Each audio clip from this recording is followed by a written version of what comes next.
नमस्कार, जय हिंद, वंदे मातरम। साथियों, सभी का स्वागत है आपके अपने educational YouTube channel MP exam गुरु में। इस वीडियो में हम बात करने वाले हैं जीके के टॉप इंपॉर्टेंट 100 क्वेश्चन जो कि आपके आरआरबी एनटीपीसी 12th लेवल के एग्जाम के लिए काफ़ी ज़्यादा इंपॉर्टेंट है। तो वीडियो पूरा एंड तक देखना। चैनल पर नए हो सब्सक्राइब करके बेल आइकन प्रेस कर लेना। तो भाई, चैनल सब्सक्राइब करना जरूरी है, वीडियो को एक लाइक करना जरूरी है। उसके बाद हम एक क्वेश्चन आपको सुपर फास्ट स्पीड में कराते हैं, सारी चीज़ें आपको समझ में आएगी। ऐसे क्वेश्चन आएंगे जो एग्जाम में आपके डेफिनेटली फंसेंगे।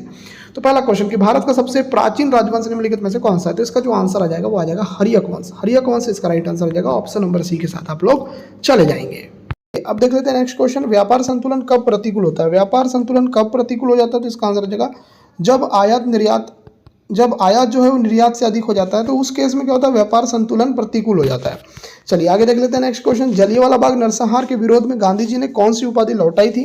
तो इसका आंसर आ जाएगा कैसर ए हिंद की। कैसर ए हिंद की उपाधि गांधी जी को थी और इस उपाधि को गांधी जी ने लौटा दिया था जलियांवाला बाग हत्याकांड के बाद। आगे देख लेते हैं क्वेश्चन नंबर 4। ली कमीशन की स्थापना किस वर्ष हुई थी? तो ली कमीशन की स्थापना हुई थी 1923 में। आंसर आ जाएगा बी आंसर। चलिए देख लेते हैं क्वेश्चन नंबर 5। बटुकेश्वर दत्त और भगत सिंह ने बम कब फेंका था? कब फेंका तो पूछा गया, तो इसका आंसर आ जाएगा 1929 में फेंका था। आंसर आ जाएगा सी आंसर। बात करते हैं दोस्तों 6वें क्वेश्चन की साइमन कमीशन भारत कब आया था? तो साइमन कमीशन भारत कब आया था? तो 1928 में आया था। तो बी इसका राइट आंसर आएगा। गाइस आपको बता दूं, अगर आपको सुपर सिलेक्शन प्रश्न चाहिए, ऐसे प्रश्न चाहिए जिससे आपका सिलेक्शन हो जाए, तो आपको इस नंबर पे मैसेज करना है 9243449122। इस नंबर पे आपको मैसेज करना है। आपको जो है सुपर सिलेक्शन प्रश्न मिल जाएंगे। केवल 199 प्राइस है। अगर आपको चाहिए, जो इंटरेस्टेड है वही मैसेज करिएगा। चलिए आगे देख लेते हैं नेक्स्ट क्वेश्चन। भूकंप की सबसे सक्रिय पेटी कहाँ स्थित है? अगर इस क्वेश्चन के बारे में बात करें तो इसका आंसर आ जाएगा प्रशांत महासागर में। इसका आंसर आ जाएगा डी आंसर। बात करते हैं 8 क्वेश्चन की। गोखुर झील का निर्माण किससे होता है? तो गोखुर झील का जो निर्माण होता है ये होता है नदी के घुमावदार पथ से। आंसर आ जाएगा B. Next question, question number 9।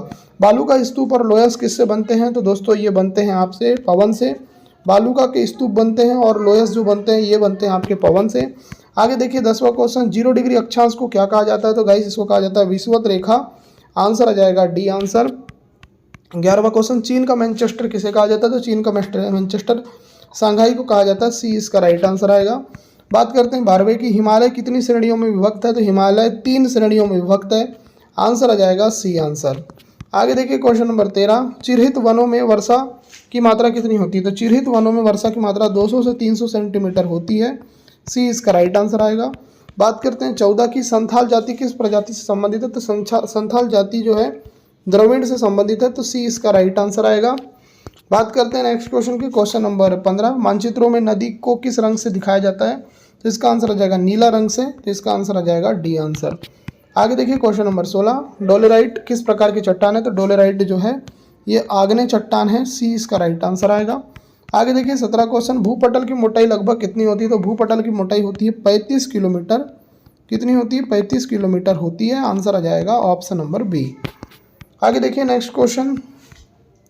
नागर द्रविड़ और बैसर शैली के मंदिर किस क्षेत्र से संबंधित है? तो अगर बात करें 18 की, तो 18 का आंसर आ जाएगा नागर उत्तर, द्रविड़ दक्षिण और बेसर चालुक्य क्षेत्र से। आगे देखिए नेक्स्ट क्वेश्चन। बोध गया का मंदिर किस काल में बनाया गया था? तो बोध गया का मंदिर बनाया गया था गुप्त काल में। आंसर आ जाएगा सी आंसर। आगे देखिए 20 क्वेश्चन। लिंगराज, जगन्नाथ और कोणार्क मंदिर किस कालखंड में निर्मित हुए थे? तो इसका जो आंसर आ जाएगा ये आएगा 7वीं और 13वीं शताब्दी में। बी इसका राइट आंसर आएगा। आगे देखिए 21 क्वेश्चन। जंतर मंतर वेधशाला किन स्थानों पर स्थित है? तो इसका आंसर आ जाएगा दिल्ली में, उज्जैन में, वाराणसी में, जयपुर में। यहाँ पर आप लगाएंगे ऑप्शन नंबर बी। आगे देखिए 22 क्वेश्चन। एस्किमो जनजाति कहाँ निवास करती है? तो इसका आंसर आ जाएगा टुंड्रा क्षेत्रों में। सी इसका राइट आंसर आएगा। एस्किमो जनजाति कहाँ निवास करती है? टुंड्रा क्षेत्रों में। 23 जोग गरसोप्पा जलप्रपात कहाँ पर है? तो गाइस इसका आंसर आ जाएगा कर्नाटक में। कर्नाटक में है जोग या गरसोप्पा जलप्रपात। आगे देखिए नेक्स्ट क्वेश्चन 24। एफिल टावर कहाँ पर है? तो एफिल टावर पेरिस में है। आंसर आ जाएगा बी आंसर। आगे देखिए 25वां क्वेश्चन। मलेशिया का राष्ट्रीय खेल कौन सा है? तो इसका आंसर आ जाएगा बैडमिंटन। बैडमिंटन मलेशिया का राष्ट्रीय खेल है।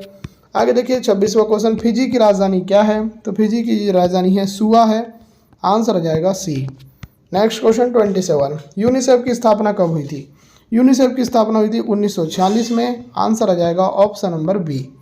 आगे देखिए नेक्स्ट क्वेश्चन। गुट निरपेक्ष आंदोलन NAM की स्थापना कहाँ हुई थी? इसका आंसर आ जाएगा बेलग्रेड में हुई थी। आंसर आ जाएगा बी आंसर। आगे देखिए 29। स्वास्तिक चिन्ह किस प्राचीन सभ्यता से संबंधित है? इसका आंसर आ जाएगा सिंधु सभ्यता से, तो इसका आंसर आ जाएगा डी आंसर। आगे देखिए 30 क्वेश्चन, वेदों की रचना किस भाषा से हुई थी? तो इसका आंसर आ जाएगा संस्कृत भाषा से हुई थी, डी इसका राइट आंसर आएगा। आगे देखिए 31, बहमन शाह को किन नामों से जाना जाता है? तो बहमन शाह को जाना जाता है हसन, गंगू और इस्माइल के नाम से, तो सी इसका राइट आंसर आएगा। 32वां क्वेश्चन, धारवाड़ का पठार किस राज्य में स्थित है? तो धारवाड़ का पठार कर्नाटक में है। कहाँ पर है? कर्नाटक में है, तो इसका आंसर आ जाएगा बी। आगे देखिए नेक्स्ट क्वेश्चन, फ्रंट क्रॉल शब्द किस खेल से संबंधित है? तो गाइस ये संबंधित है तैराकी से, आंसर आ जाएगा आपका सी आंसर। आगे देखिए 34वां क्वेश्चन, चार आश्रम किससे संबंधित है? तो चार आश्रम संबंधित है जीवन के चरणों से, आंसर आ जाएगा सी आंसर। 35वां क्वेश्चन, खेलों की रानी किसे कहा जाता है? तो खेलों की रानी कहा जाता है एथलेटिक्स को, है ना। आगे देखिए नेक्स्ट क्वेश्चन, कनिष्क की राजधानी कहाँ थी? कनिष्क की जो राजधानी थी ये पुरुषपुर थी, याद रखिएगा कनिष्क की राजधानी पुरुषपुर थी। 37वां क्वेश्चन, हर्षवर्धन को नर्मदा तट पर किसने हराया था? तो गाइस अगर इस क्वेश्चन की बात करें तो पुलकेशिन द्वितीय ने हराया था, सी इसका राइट आंसर आएगा। 38वां क्वेश्चन, चालुक्य वंश की राजधानी क्या थी? तो चालुक्य वंश की राजधानी थी वातापी, आंसर आ जाएगा सी आंसर। आगे देखिए next question, imperial bank of India का नाम बदलकर क्या रखा गया? तो गाइस इसका आंसर आ जाएगा स्टेट बैंक ऑफ इंडिया रखा गया, सी आंसर आएगा। 40वां क्वेश्चन, किसी देश की आर्थिक वृद्धि का सबसे अच्छा मापदंड क्या है? तो इसका आंसर आ जाएगा सकल घरेलू उत्पाद, जिसको हम बोलते हैं जीडीपी, है ना। आगे देखिए नेक्स्ट क्वेश्चन 41, अरुणाचल प्रदेश का पुराना नाम क्या है? तो अरुणाचल प्रदेश का पुराना नाम है नेफा। क्या नाम है इसका? पुराना नाम नेफा नाम है, याद रखिएगा। आगे देखिए 42, दमन और दीप को कौन सी खाड़ी अलग करती है? दमन और दीप को जो अलग करती है वो है खंबात की खाड़ी, आंसर आ जाएगा बी आंसर। आगे देखिए 43, विश्व का सबसे पुराना खाद्यान्न कौन सा है? तो इसका आंसर आ जाएगा जौ। जौ जो है ना, जौ, ये विश्व का सबसे पुराना खाद्यान्न है। आगे देखिए 44, पूर्ण स्वराज का प्रस्ताव भारतीय राष्ट्रीय कांग्रेस ने किस अधिवेशन में पारित किया था? तो इसका आंसर आ जाएगा लाहौर अधिवेशन में, आंसर आ जाएगा सी। आगे देख लेते हैं 45, भारत का सबसे पुराना आधुनिक विश्वविद्यालय कौन सा है? तो इसका आंसर आ जाएगा कलकत्ता विश्वविद्यालय, आंसर आ जाएगा डी। आगे देखिए 46, प्रेरकत्व की इकाई क्या है? इसका आंसर आ जाएगा हेनरी, प्रेरकत्व की इकाई होती है हेनरी, बी आंसर करेक्ट आएगा। 47, बैडमिंटन कोर्ट की लंबाई कितनी होती है? तो बैडमिंटन कोर्ट की लंबाई होती है 13.40 मीटर, इसका आंसर आ जाएगा ऑप्शन नंबर बी। 48, नाजीवाद का संस्थापक कौन था? नाजीवाद का संस्थापक था एडोल्फ हिटलर, आंसर आ जाएगा डी आंसर। आगे देखिए 49, पानी H2O के एक अणु का भार कितना होता है? गाइस इसका आंसर आ जाएगा 18 AMU। कितना होता है? 18 AMU होता है, आंसर आ जाएगा बी आंसर। आगे देखिए 50 क्वेश्चन, निम्न में से सबसे अधिक इलेक्ट्रोनेगेटिव तत्व कौन सा है? इसका आंसर आ जाएगा फ्लोरीन। जो फ्लोरीन होता है ना वो सबसे इलेक्ट्रोनेगेटिव तत्व होता है। 51, मोमबत्ती की लौ का बाहरी भाग नीला क्यों होता है? तो इसका आंसर आ जाएगा नाइट्रोजन के संपर्क में आने से, तो इसका आंसर आ जाएगा सी आंसर। 52, कुकी जनजाति भारत के किस राज्य में निवास करती है? तो इसका आंसर आ जाएगा मणिपुर में निवास करती है, बी इसका राइट आंसर आएगा। 53 क्वेश्चन, भारतीय संविधान का अनुच्छेद नंबर 51A किससे संबंधित है? तो गाइस ये संबंधित है मूल कर्तव्य से, आंसर आ जाएगा सी। आगे देखिए 54, एक अश्व शक्ति कितने वाट के बराबर होती है? तो इसका आंसर आ जाएगा 746 वाट के। एक अश्व शक्ति एक हार्स पावर में कितना होता है? तो एक हार्स पावर में 746 वाट होता है।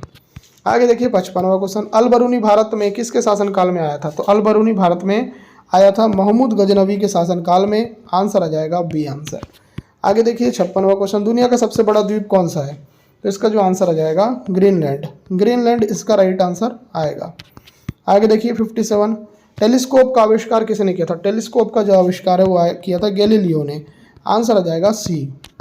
आगे देखिए 58, पित्त बाइल का उत्सर्जन शरीर के किस अंग द्वारा होता है? तो इस क्वेश्चन का आंसर आ जाएगा यकृत के द्वारा होता है, यकृत इसका राइट आंसर आएगा। आगे देखिए 59, भारत की पहली महिला सांसद कौन थी? तो इसका जो आंसर आएगा वो आएगा राधाबाई सुब्बारायन। आगे देखिए 60 क्वेश्चन, जैन धर्म के संस्थापक कौन माने जाते हैं? तो इसका आंसर आ जाएगा ऋषभदेव, ऋषभदेव इसका राइट आंसर आएगा। 61, इस्लाम धर्म के प्रवर्तक कौन थे? इस्लाम धर्म के प्रवर्तक है हजरत मोहम्मद साहब, आंसर आ जाएगा सी आंसर। 62, पारसी जरथुष्ट धर्म के संस्थापक कौन माने जाते हैं? तो इसका जो आंसर आ जाएगा 62 का वो आ जाएगा जरथुष्ट माने जाते हैं। आगे देखो यहूदी धर्म की स्थापना किसने की थी? तो यहूदी धर्म की स्थापना की थी मूसा ने। किसने की थी? मूसा ने। आंसर आ जाएगा डी आंसर। आगे देखिए 64वां, हरिप्रसाद चौरसिया किस वाद्य यंत्र से संबंधित है? तो गाइस अगर बात करें 64 की, आंसर आ जाएगा बांसुरी से। आंसर आ जाएगा बी आंसर। आगे देखिए 65, संपूर्ण क्रांति का नारा किसने दिया था? संपूर्ण क्रांति का नारा दिया था जयप्रकाश नारायण ने। सी आंसर आएगा। 66 देखो, कार्बन डाइऑक्साइड गैस चूने के पानी को किस रंग में बदल देती है? इसका आंसर आ जाएगा दोस्तों दूधिया रंग में। आंसर आ जाएगा सी। आगे देखिए 67, कार्य करने में मानव शरीर के किस प्रकार की ऊर्जा का प्रयोग होता है? तो गाइस अगर याद रखिए इसका आंसर आ जाएगा स्थितिज ऊर्जा का। सी आंसर आएगा। 68 देखो, नागार्जुन सागर परियोजना किस राज्य में स्थित है? अगर बात करें इस क्वेश्चन की तो इसका आंसर आ जाएगा आंध्र प्रदेश में। आंसर आ जाएगा सी। आगे देखिए 69, ऑक्सीजनोमीटर से क्या मापा जाता है? ऑक्सीजनोमीटर से मापा जाता है पौधे की रेखीय वृद्धि दर। आंसर आ जाएगा बी आंसर। 70 देखो, राष्ट्रीय रासायनिक प्रयोगशाला कहाँ पर है? तो गाइस अगर ये क्वेश्चन पूछा जाए तो इसका आंसर आ जाएगा पुणे में है। तो इसका आंसर आ जाएगा बी। आगे देखिए 71 क्वेश्चन, पोलियो वायरस की खोज किसने की थी? पोलियो वायरस की खोज की थी कार्ल लैंडस्टीनर और इरविन पोपर ने। आगे देखो नेक्स्ट क्वेश्चन, आरएनए का कार्य क्या होता है? तो आरएनए का जो कार्य होता है वो होता है एंजाइम का संश्लेषण। एंजाइम का जो संश्लेषण होता है उसको नियंत्रित करने का काम होता है। गाइस अगर आप पहली बार वीडियो को देख रहे हैं तो चैनल को सब्सक्राइब जरूर करना, वीडियो को एक लाइक जरूर करना। आगे देख लेते हैं 63वां क्वेश्चन, अरब सागर की रानी किस नगर को कहा जाता है? अगर ये क्वेश्चन पूछा जाए तो याद रखना इसका आंसर आ जाएगा कोचीन को कहा जाता है। किसको कहा जाता है? कोचीन को कहा जाता है। आगे देख लेते हैं नेक्स्ट क्वेश्चन 74, अंतर्राष्ट्रीय गांधी शांति पुरस्कार की धनराशि कितनी है? अगर ये क्वेश्चन एग्जाम में पूछा जाए तो इसका आंसर आ जाएगा 1 करोड़ है। तो इसका आंसर आ जाएगा डी आंसर। आगे देखिए 75, मोटर कार का आविष्कार किसने किया था? तो मोटर कार का आविष्कार किया था कार्ल बेंज ने। आंसर आ जाएगा सी। 76, फाउंटेन पेन किस सिद्धांत पर कार्य करती है? तो फाउंटेन पेन कार्य करती है केशिकत्व क्रियाशीलता के सिद्धांत पर। आंसर आ जाएगा सी। आगे देखिए 77 क्वेश्चन, सबसे दुर्लभ क्षार कौन सा है? तो सबसे दुर्लभ जो क्षार है उसका नाम है NH3। क्या नाम है? NH3, जिसको हम क्या बोलते हैं? अमोनिया बोलते हैं। आगे देख लेते हैं नेक्स्ट क्वेश्चन, निम्न में से सबसे पहले कौन विकसित हुआ था? तो सबसे पहले विकसित हुआ था एम्फीबिया। आंसर आ जाएगा सी। आगे देखो 79, फ्यूज तार में निम्न में से कौन सा गुण होता है? तो फ्यूज तार में उच्च प्रतिरोध होता है, निम्न गलनांक होता है। तो आंसर आ जाएगा सी। आगे देखो नेक्स्ट क्वेश्चन 80, चीन में लाल क्रांति किस वर्ष हुई थी? तो चीन में लाल क्रांति हुई थी 1949 में। 1949 इसका राइट आंसर आएगा। 81, मानव शरीर में सबसे बड़ी अंतःस्रावी ग्रंथि कौन सी है? तो इसका आंसर आ जाएगा थायराइड ग्रंथि। तो आंसर आ जाएगा बी। आगे देखिए 82 क्वेश्चन, धान की खेती सामान्यतः किस विधि से की जाती है? तो धान की खेती की जाती है प्रतिरोपित बुआई से। तो आंसर आ जाएगा सी आंसर। 83, कर्म ही पूजा, यह प्रसिद्ध कथन किसने कहा था? तो यह प्रसिद्ध कथन कहा था महात्मा गांधी ने। आंसर आ जाएगा बी। आगे देखिए 84, फाजिज्म का जनक किसे माना जाता है? तो फाजिज्म का जो जनक माना जाता है वनीटो मुसोलिनी को। आगे देखो नेक्स्ट क्वेश्चन, नेत्रावती नदी किस दिशा में बहती है? तो नेत्रावती नदी बहती है आपके दक्षिण दिशा में। तो इसका आंसर आ जाएगा बी। आगे देखो नेक्स्ट क्वेश्चन, नंदी हिल्स किस शहर के पास स्थित है? तो नंदी हिल्स जो है आपके मैसूर शहर के पास स्थित है। तो बी इसका राइट आंसर आएगा। आगे देखो 87, हागेनकल झरना किस नदी पर स्थित है? तो हागेनकल झरना कावेरी नदी पर स्थित है। कावेरी इसका राइट आंसर आ जाएगा। आगे देखो नेक्स्ट क्वेश्चन 88, अक्षर दसोहास किससे संबंधित है? तो अक्षर दसोहास संबंधित है साक्षरता से। आंसर आ जाएगा सी आंसर। 89, भारतीय रिजर्व बैंक की पहली महिला उप गवर्नर कौन थी? तो इसका आंसर आ जाएगा KJ उदेसी। तो इसका आंसर आ जाएगा ए आंसर। 90वां क्वेश्चन, बेलूर और हलेबीड के प्रसिद्ध मंदिर किस शताब्दी में बने थे? तो इसका आंसर आ जाएगा 12वीं शताब्दी में। 12वीं शताब्दी इसका राइट आंसर आएगा।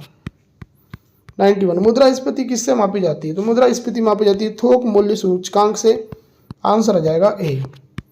92, निम्न में से कौन पृथ्वी के जैव घटक का उदाहरण है? तो इसका आंसर आ जाएगा वनस्पति। वनस्पति जो है पृथ्वी के जैव घटक में आते हैं। 93, कन्नड़ भाषा की आदि कवि कौन माने जाते हैं? तो कन्नड़ भाषा के आदि कवि माने जाते हैं गाइस पंपा। इसका आंसर आ जाएगा B answer. Very very important question. Next question, गंग वंश की पहली राजधानी क्या थी? गंग वंश की पहली राजधानी क्या थी? तो ये थी दोस्तों कोलार। क्या थी? तो इसका आंसर आ जाएगा कोलार थी। आगे देखते हैं 95, मल्लिकार्जुन के काल में भारत आने वाला पुर्तगाली यात्री कौन था? तो अगर बात करें इस क्वेश्चन की तो इसका आंसर आ जाएगा नूनिस था। आंसर आ जाएगा डी।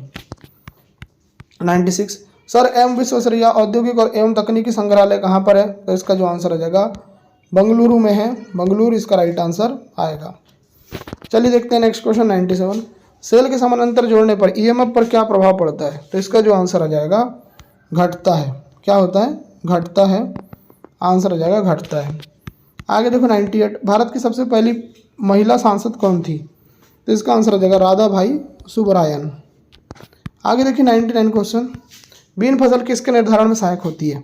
तो बीन फसल जो है नाइट्रोजन के निर्धारण में सहायक होती है बीन फसल। 99 हो गया। 100 देखो, सेल को समानांतर जोड़ने पर ईएमएफ घटता है, इसका प्रमुख क्या है, कारण क्या है? इसका प्रमुख कारण है आंतरिक प्रतिरोध घटता है इस वजह से। तो ए इसका राइट आंसर आएगा। तो गाइस मैंने आपको टोटल 100 क्वेश्चन कराए हैं। उम्मीद करता हूँ ये क्वेश्चन आपको पसंद आए हैं।